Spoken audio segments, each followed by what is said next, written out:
Bring up education. Education with equality. Okay तो पिछले lecture में आपने ये सीखा था कि परसेंटेज को अगर आपने फ्रैक्शन में कन्वर्ट कर लिया और उस फ्रैक्शन की मदद से अगर आपने रेशियो निकाल लिया तो आपके क्वेश्चन बड़ी इजीली चले आते हैं। इसका मतलब क्या है कि हमारा टास्क जो है अटका हुआ है परसेंटेज को फ्रैक्शन में कन्वर्ट करने पे। अच्छा, ये बड़ा सिंपल है। जैसे कि मान लो कि आपको लिखा है 10% और इसको फ्रैक्शन में कन्वर्ट करना है, तो आप जानते हो कि 10/100 कर लोगे, दैट इज़ ये 1/10 आ गया। लेकिन कब तक आप ये कन्वर्जन करोगे? ठीक है, अगर आप ये कन्वर्जन करते रहते हो तो ये तो टाइम किल करेगा ना, और हमें क्या है, टाइम को सेव करना है। तो हमें क्या करना है, कुछ ऐसे तरीके देखने हैं या फिर कुछ परसेंटेज को याद कर लेना है। कुछ परसेंटेज की वैल्यू फ्रैक्शन में कितनी होती है ये याद कर लेना है। ठीक है, तो आइए वही चीज़ हम आपको दिखाते हैं कि कैसे करना है। जैसे मान लीजिए अगर आपके पास हो 100%, तो यू ऑल नो कि 100% की वैल्यू कितनी होती है, 1 होती है। 100% कितना होता है, 1 होता है। अब करना क्या है, इसी को हाफ करते जाओ। इसको अगर हाफ करते हो तो दिस विल बी व्हाट, 50%, और ये फ्रैक्शन कितना हो जाएगा, 1/2 हो जाएगा। इसको अगेन हाफ कर लो तो दिस विल बी व्हाट, 25%, और ये फ्रैक्शन कितना होगा, 1/4 होगा। इसको अगेन हाफ कर लो तो दिस विल बी 12.5%, जो कि 1/8 हो जाएगा। इसको फिर से हाफ कर लो, दिस विल बी 6.25%, और ये हो जाएगा 1/16। इसको फिर से हाफ कर लो, दिस विल बी 3.125%, और ये हाफ होके हो जाएगा 1/32। ठीक है, तो आप ये समझ रहे हो कि 100% वाला अगर हमको याद है, याद तो है ही ऑब्वियसली, तो 100% वाला अगर हमें याद है तो उसको हाफ कर करके हम क्या कर सकते हैं, 50%, देन 25%, देन 12.5%, देन 6.25%, देन 3.125% की वैल्यू फ्रैक्शन में कितनी होगी ये हम देख सकते हैं और रिलेट कर सकते हैं। ठीक है, अच्छा, अब इसकी मदद से भी ढेर सारे परसेंटेज आप याद कर सकते हो। अगर आपको पता है कि 12.5% इज बेसिकली 1/8, तो ध्यान से देखना, अगर मैं 12.5% में 1 मल्टीप्लाई करूं तो ये अगेन 12.5% ही होगा, जो कि वैल्यू 1/8 होगी। तो ये मैं क्यों कर रहा हूँ, ये हम क्यों कर रहे हैं, हम क्या करना चाह रहे हैं, 12.5% की टेबल याद करना चाह रहे हैं। ठीक है, this is not going to be very lengthy, this is very simple. तो बहुत आराम से देखना, ये तो याद ही है ना आपको, यहाँ पे अगर आपने याद किया है तो ये तो याद ही है। अच्छा, अगर आप इंटू 2 करोगे तो यही वाला आ जाएगा, आप ये समझ रहे हो। इसका मतलब हमें इंटू 2 भी नहीं करना है। अब हमें क्या करना है, 12.5% और इंटू 3। ठीक है, ये परसेंटेज में कितना होगा, ये होगा 37.5%। अच्छा, मैं तुरंत कर ले रहा हूँ, क्यों, क्योंकि मुझे ये याद है। और ये फ्रैक्शन क्या हो जाएगा, 3/8। भाई 1/8 का थ्राइस कितना होगा, 3/8। तो ये कैसे हुआ 37.5%, अगर आप दिमाग में सोचो तो 12% इज व्हाट, 36, 12 इंटू 3 इज 36, और 0.5 इंटू 3 विल बी व्हाट, 1.5। तो 36 में अगर 1.5 जोड़ते हो तो दिस विल बी 37.5%। ठीक है, अच्छा, अब एक चीज़ ध्यान देना कि जैसे 2 वाला हमने छोड़ दिया था तो 4 वाला भी छोड़ देंगे। क्यों, क्योंकि इसमें 4 मल्टीप्लाई करोगे तो 50% ही आ जाएगा। देखो, ये 2 मल्टीप्लाई करने से आया था, इसमें अगर 2 मल्टीप्लाई करने से आ जाएगा तो दैट मीन्स इसमें 4 मल्टीप्लाई किया। तो आप इवन वाला छोड़ दो, ऑड वाला मल्टीप्लाई करके याद कर लो। तो दैट मीन्स कि अगर 12.5% और इंटू 5 हो तो ये हो जाएगा 62.5%, और फ्रैक्शन जो हो जाएगा वो हो जाएगा 5/8। ठीक है, 1/8 का 5 टाइम्स विल बी क्या, 5/8। ये आप ध्यान रखेंगे। अच्छा, ये देखो 1 हो गया, 3 हो गया, 5 हो गया। देन आपको क्या करना चाहिए, 12.5% में 7 मल्टीप्लाई कर लेना चाहिए, और ये हो जाएगा 87.5%। ठीक है, कैसे होगा, 12 7 जा 84। ठीक है, एंड 7 का हाफ कितना होता है, 3.5। तो 84 में अगर आप 3.5 ऐड करोगे तो दिस विल बी 87.5%, और ये फ्रैक्शन में कितना हो जाएगा, 7/8 हो जाएगा। ठीक है, अच्छा, एक बहुत ही बेहतरीन सा क्वेश्चन आया था इसी डाटा पे बेस्ड, 37.5% और 62.5%, वो सिंप्लीफिकेशन का क्वेश्चन था। तो कमिंग टाइम में हम लोग वैसा एक क्वेश्चन देख लेंगे। ठीक है, तो अभी आपने देखा कि आपने 1/1, 1/2, 1/4, 1/8, 1/16, 1/32 पढ़ लिया। तो अब थोड़ा सा कुछ और कैसे सीख सकते हैं, जैसे कि आपने फ्रैक्शन देख लिया 1/1, 1/2। अगर फ्रैक्शन हमारा 1/3 हो तो ये परसेंटेज में जाएगा कितना, 33 होल 1/3%। ये आपको याद ही होगा, ठीक है। अब इसको हाफ करके हम कैसे याद करेंगे ये देखते हैं।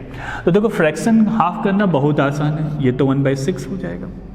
ये हाफ नहीं कर पा रहे होगे, ये चीज़ आप हाफ नहीं कर पा रहे होगे, तो आपको बहुत ही सिंपल सी चीज़ ध्यान देना है कि भैया 33, ध्यान देना कि 33 1/3 इज बेसिकली 33 एंड प्लस 1/3, ठीक है। 33 का हाफ नहीं होगा तो हम इसको ऐसे भी सोच सकते हैं कि दिस इज 32 + 1 + 1/3, ठीक है। ओके, अब अगर हम इसको देखें तो ये जो है 32 + 4/3 है, ठीक है। अब अगर आप इसका हाफ करते हो तो ध्यान से देखना 1/6 जो हो जाएगा, 32 का हाफ कितना 16 और 4/3 का हाफ कितना 2/3%, ठीक है। अब ये ध्यान से देखना कि ये हम कर क्या रहे हैं।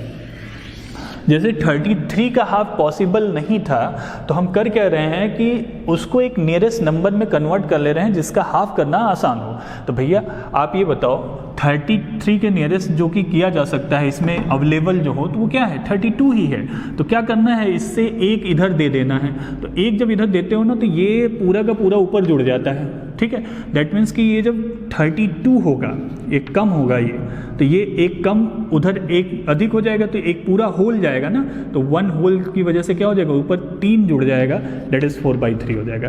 एक बार और इसी तरह का हम आपको समझा देते हैं। जैसे मान लीजिए आपका होता है 1/14 जो कि होता है 7 होल 1/7%, और इसका हाफ करना अगर आपको हो, ठीक है, तो ये तो 1/28 हो जाएगा, ठीक है।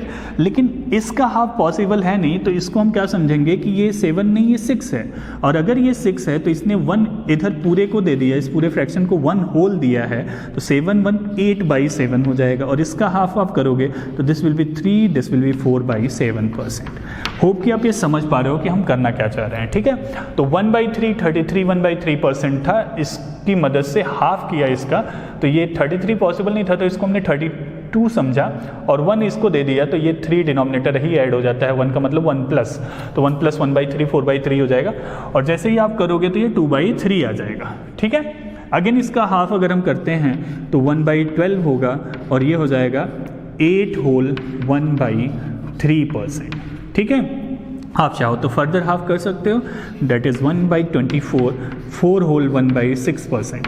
अब ये ध्यान से देखो, यहाँ पे ऑड था तो हमने कुछ नहीं चेंज किया, क्यों, क्योंकि फ्रैक्शन में डिनोमिनेटर में मल्टीप्लाई कर दो तो हाफ हो जाता है, मतलब डिनोमिनेटर में 2 मल्टीप्लाई कर दो तो हाफ हो जाता है, तो यहाँ पे चेंज करने की ज़रूरत नहीं थी, ठीक है। अब आप ये समझ रहे होगे कि कैसे हम रिलेट करें और रिलेट करके कैसे याद करें। जैसे कि अगर आपको 100% याद है तो 100 का 50%, ऑब्वियसली 1/2 25%, 1/2 का हाफ 1/4, देन 12.5% 1/4 का हाफ 1/8। इस तरह से करके आप रिलेट कर सकते हो, और आप चाहो तो इस तरह से आप लिख भी सकते हो और उसको आगे इन फ्यूचर, मतलब आप जहाँ भी पढ़ाई करते हो वहाँ पे आप पेस्ट कर सकते हो और हमेशा देख सकते हो, ठीक है। आगे अभी मतलब ये जो कन्वर्जन है इसमें यहीं तक रहने देते हैं। देन अगली क्लास में हम 1/7 देख लेंगे, 1/9 देख लेंगे, 1/11 और 1/13 देख लेंगे। फिर उस पूरे को एक साथ आपको हम एक PDF प्रोवाइड करा देंगे किसी टाइम, और आप नोट कर लीजिएगा उससे और याद रखिएगा, ओके। हाय एवरीवन, पिछली क्लास में हम लोगों ने देखा था कि बेसिक क्वेश्चन जो है परसेंटेज के वो कैसे करेंगे, और एक छोटा सा चीज़ हमने सीखा था कि एक फ्रैक्शन फाइंड आउट करें जो अपन जिससे, और उसमें इंटू 100 कर दें, ठीक है। तो उसी पे बेस्ड कुछ क्वेश्चन जो पूछे जाते हैं वो हम पहले देखेंगे, फिर बेसिक क्वेश्चन स्टार्ट करेंगे परसेंटेज के, ठीक है। तो पहला क्वेश्चन जो आपको स्क्रीन पे दिख रहा है वो ये है, if 60% of A's income is equal to 75% of B's income, then B's income is what percent of A's income, ठीक है। अब देखो इस क्वेश्चन में पूछ क्या रहा है कि B का इनकम A की इनकम का कितना परसेंट है। इसका सीधा मतलब क्या है कि B का इनकम कंपेयर हो रहा है किससे, A की इनकम से। B का पूरा इनकम A की इनकम से कंपेयर हो रहा है। दैट मीन्स कि अगर हम बात करें जो अपन जिससे वाली, ठीक है, इसको ध्यान में रखना जरूरी है क्योंकि इसकी मदद से आप बड़ी आसानी से क्वेश्चन करोगे। तो क्या चीज़ कंपेयर हो रही है, बी की पूरी वैल्यू, बी की पूरी सैलरी किससे, ए की पूरी सैलरी से। मतलब b बाई ए अगर हम फाइंड आउट कर लें और इनटू 100 कर लें तो हमें डिजायर्ड रिजल्ट मिल जाएगा। तो देखो क्वेश्चन में पहली लाइन में क्या लिखा है कि 60% of A's income is equal to 75% of B's income. ठीक है, दैट मीन्स कि हम लिखें अगर 60% ऑफ एज इनकम, ए की इनकम ए मान लिया, 75% ऑफ बीज इनकम जिसको बी मान लिया, तो ये एक रिलेशन दिया हुआ था, इसकी मदद से हमें B by A find out करना है। तो देखो हमने क्या किया, ये परसेंटेज कैंसिल आउट कर दिया, 15 से ये 4 हो गया और 15 से ये 5 हो गया, और यहाँ से अगर आप बी बाई ए करते हो, देखो ए को इधर ले जाओगे और 5 इधर आ जाएगा। ठीक है, तो बी बाई ए की जो वैल्यू आ जाएगी 4/5 आ जाएगी, यही आपको चाहिए था।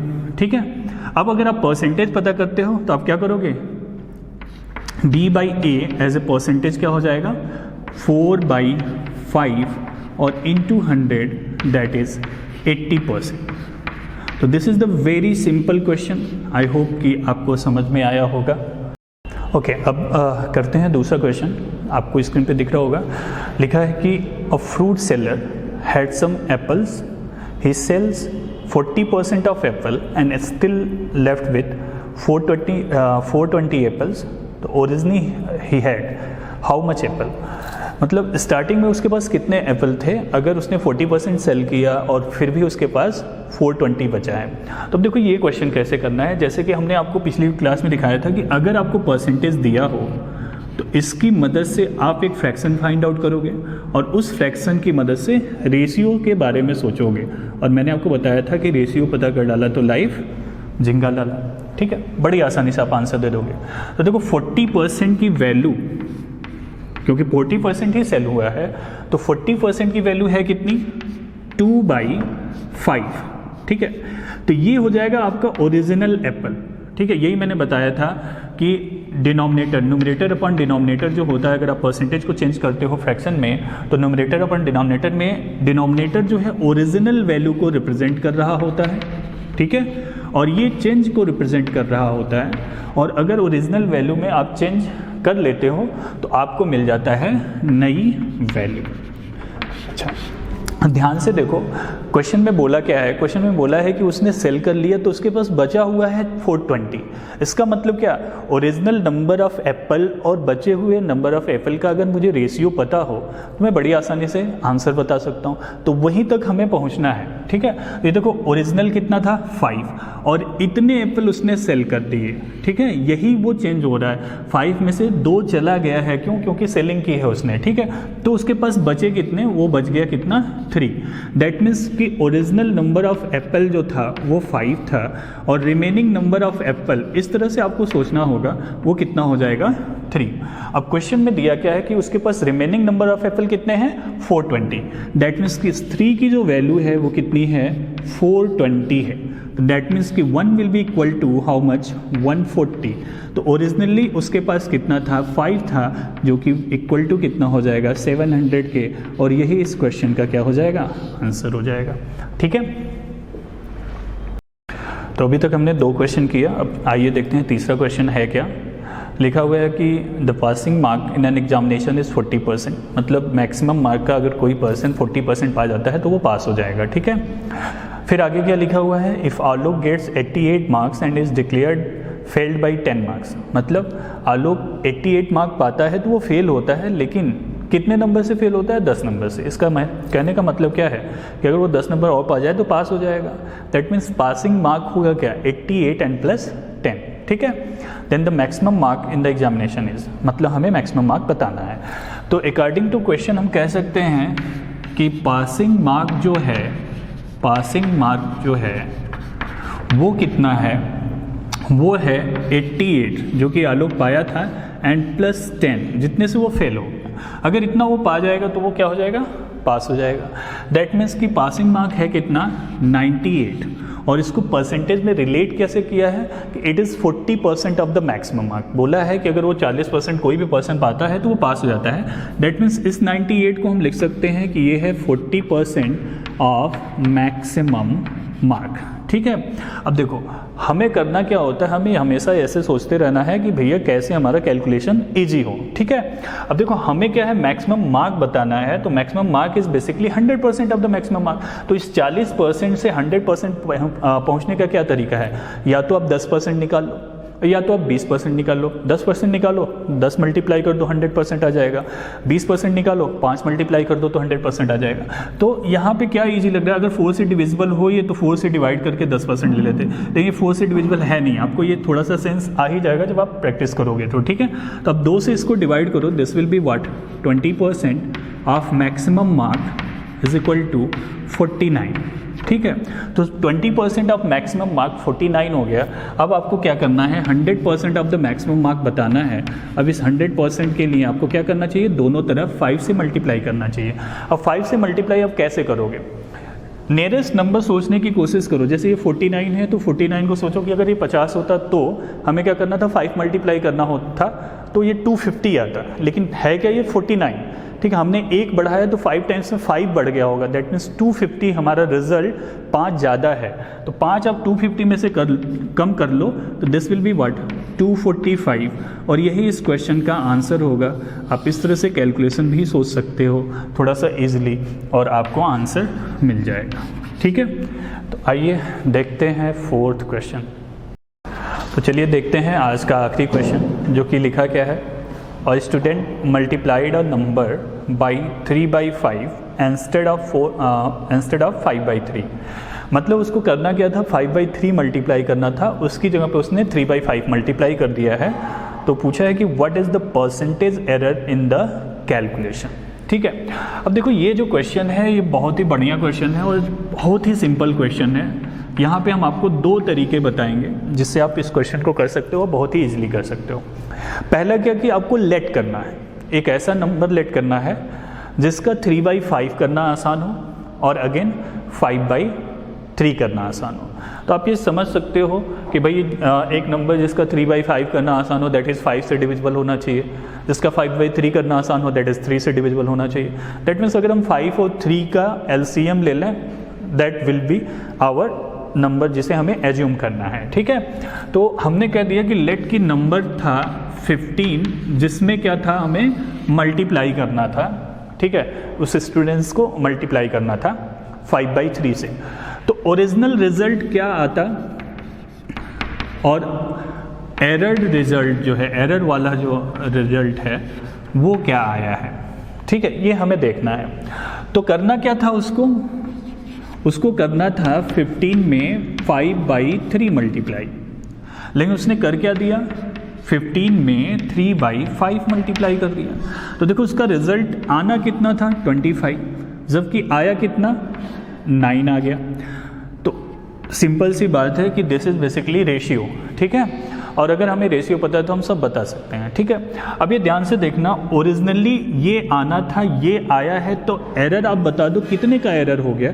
तो एरर हो गया 16 का एरर हो गया, ठीक है। और आपसे क्वेश्चन में पूछा है कि परसेंटेज एरर बताओ। तो आपने 12th में या फिर कभी भी एरर की बात की होगी, तो एरर किसके रिस्पेक्ट में देखा जाता है, एरर देखा जाता है वो वैल्यू जो कि एक्चुअली में आनी चाहिए, ठीक है। तो एक्चुअली में आनी क्या थी 25, आई क्या 9, तो एरर हुआ है 16 का। तो परसेंटेज एरर की अगर हम बात करें, परसेंटेज एरर की हम बात करें तो हो जाएगा 16 किसके रिस्पेक्ट में, 25 के और इंटू 100, ठीक है। सो अगर आप इसको सॉल्व करते हो तो आंसर आ जाएगा कितना, 64%, ठीक है। तो 64% ही क्या है, परसेंटेज एरर है इस पार्टिकुलर कैलकुलेशन में। अभी आपने ये देखा कि आपने 15 कैसे लेट किया था, 5/3 करना था, 3/5 करना था। तो भैया एक ऐसा नंबर जिसका 3/5 करना आसान हो दैट इज़ 5 से डिविजिबल हो, और जिसका 5/3 करना हो दैट इज़ 3 से डिविजिबल हो। तो आपने 3 और 5 का LCM ले लिया था, ठीक है। और फाइनली आप इस रेशियो पे पहुंचे थे, ठीक है, इस रेशियो पे पहुंचे थे। अगर आप यही रेशियो जल्दी से पा जाते हो तो आपका क्वेश्चन और आसान हो जाएगा, ठीक है। बस आपको एक छोटी सी चीज़ ये देखनी है कि रिजल्ट आपका ओरिजिनली ज़्यादा आता है कि कम आता। अब आप ये बताओ, लिखा है कि 3/5 से मल्टीप्लाई किया इंस्टेड ऑफ 5/3, तो 5/3 जो है 1 से ज़्यादा है मतलब पहले रिजल्ट ज़्यादा आना था और अभी रिजल्ट कम आया होगा। इतना छोटा सा चीज़ अगर आप जानते हो तो देखो ये रेशियो तक पहुंचाने के लिए मैं आपको बता रहा हूं कि क्या करो आप 5/3 से करना था, उसने 3/5 से मल्टीप्लाई किया, सीधे आप रेशियो ले लो, सीधे रेशियो ले लो। तो रेशियो ले लोगे, डिनोमिनेटर से मल्टीप्लाई करना होता है, डिनोमिनेटर के एलसीएम से मल्टीप्लाई करना होता है, तो सीधे आपको क्या होगा 25/9 मिल जाएगा। इसके बाद तो आप समझ ही रहे होगे कि आगे कैसे प्रोसेस करना है, इसी तरह से प्रोसेस करना है। अच्छा, क्वेश्चन जो है केवल ऐसे नहीं आता है कि एक फ्रैक्शन से मल्टीप्लाई करने के बजाय दूसरे फ्रैक्शन से मल्टीप्लाई कर दिया। क्वेश्चन ऐसे भी आता है कि एक पर्सन को 10 से मल्टीप्लाई करने को कहा गया, उसने 10 से डिवाइड कर दिया, ठीक है। तो इस केस में क्या करोगे कि उसको करना क्या था 10 से मल्टीप्लाई, लेकिन उसने किया क्या 10 से डिवाइड, दैट इज 1/10, ठीक है। अब अगेन आपका रेशियो क्या हो जाएगा 100:1। बस आपको इतना सोचना है कि पहले रिजल्ट ज़्यादा आता कि नहीं, तो उससे ये रेशियो जो लिखा हुआ है उसमें आपको दिक्कत नहीं होगी। मतलब 100 ही ऑब्वियस है, ज़्यादा वाला है, 1 कम वाला है, ज़्यादा के लिए ज़्यादा रेशियो, कम के लिए कम रेशियो, तो उसकी मदद से आप आंसर दे सकते हो। तो ये ज़रूरी नहीं है कि क्वेश्चन आपका केवल और केवल फ्रैक्शन से रिलेट करके है, ऐसे भी आ सकता है कि instead of multiplying by 10 he divided the number by 10, ठीक है। तो भी अप्रोच क्या होगा, यही होगा। ओके।